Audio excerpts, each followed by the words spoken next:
ताले आम मानकु मध्य सेही पुराना पेंशन रो व्यवस्था करा जाऊ यह दाबी रखुचु।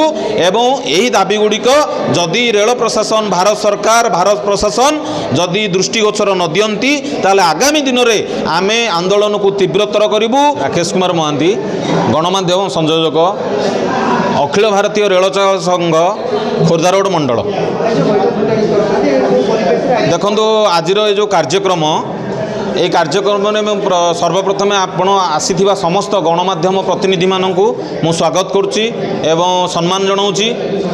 आज ये जो कार्यक्रम होची आम सर्वभारतीय स्तर में रेल चालक सहचालक मानू नहीं रेलर जिते चालक आ सहचालक तांकु नहीं गोटे संघ अच्छी ताकू अखिल भारतीय रेल चालक संघ से संघर पूर्वतट रेलपथ अंतर्गत खोर्धा रोड मंडल अंतर्गत ये जखपुरार गोटे शाखा से शाखार आज होची अधिष्ठान दिवस नूतन कार्यकर्ता अधिष्ठान दिवस जहाँ को इंग्राजी में बीजीएम कहूचे ए नूतन कार्यकर्ता स्थिर करा जीवो। से कार्यकर्ता माने संघर स्पेशली रेल चालक मानकर असुविधा जहाँ अभाव असुविधा अच्छी जहाँ प्रोब्लेम अच्छी ताहा भारत सरकार रेल प्रशासन आगे दृष्टिगोचर को आणिबे। यही होची कार्यक्रम एवं आपण जानिथिबे भारतीय रेल होची सारा भारत वर्षर जीवन रेखा एथिरे साधारण खटिखिया मजुरिया ठार आरंभ करी मध्यमित श्रेणीर समस्त श्रेणीर लोक भारतीय रेल उपर निर्भर करती। भारतीय रेल जदि ठप हो सारा भारत वर्ष ठप हो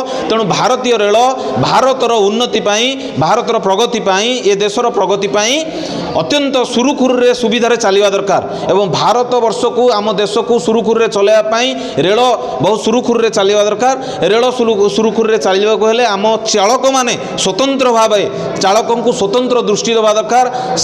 चालक मानकर असुविधा को रेल प्रशासन भारत सरकार दृष्टि देवा दरकार एवं सेमानकर असुविधा को दूर करवा दरकार। जेमिति कि आमर असुविधा देखो प्रथम असुविधा जो स्पेशल जो माने अच्छी गुड्स रे काम करुँच मालगाड़ी रे काम करुँच मालगाड़ी रेल चालक सहचालक मानकर कौन ड्यूटी कौन सीमा ना।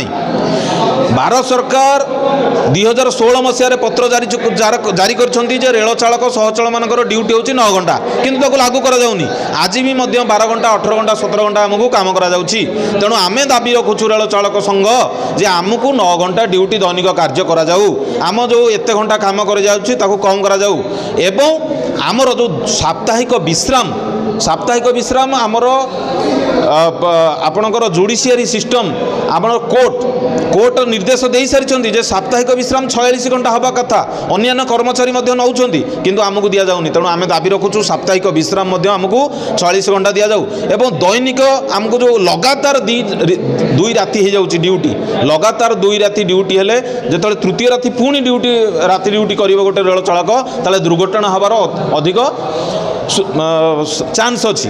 तेणु आमे दाबी करुचु लगातार 2 रात्रि पर आमको 1 रात्रि विश्राम दि जाऊ एवं आमर देखो गोटे जखपुरा गोटे रेल चालक गुड्स चालक गोटे गाड़ी नहीं भद्रक जाऊँगी भद्रक से रिलीफ होची भद्रक रु पुणी गाड़ी दि जाऊँगी खोर्धा नहीं से जाऊँगी खोर्धारू से गाड़ी नहीं पुणी जाऊँगी भद्रक तार तो कौन से बुलूथो एमती सारा भारत वर्ष एठू एठू एठू सेठू सेठू बुलूथो तार परिवार कथा किए बुझो ता पिलामान कथा किए बुझो।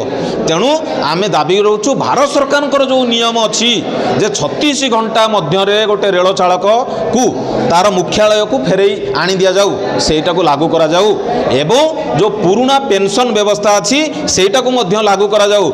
नेता मंत्री माने जे दिनुटी हेले मध्य जदि पुराना पेंशन रो सुविधा नउची ताले आम मानकु मध्य सेही पुराना पेंशन रो व्यवस्था करा जाऊ यह दाबी रखुचु एवं यही दाबी गुड़िक जदि रेल प्रशासन भारत सरकार भारत प्रशासन जदि दृष्टिगोचर न दियंती ताले आगामी दिन में आमे आंदोलन को तीव्रतर करूँ।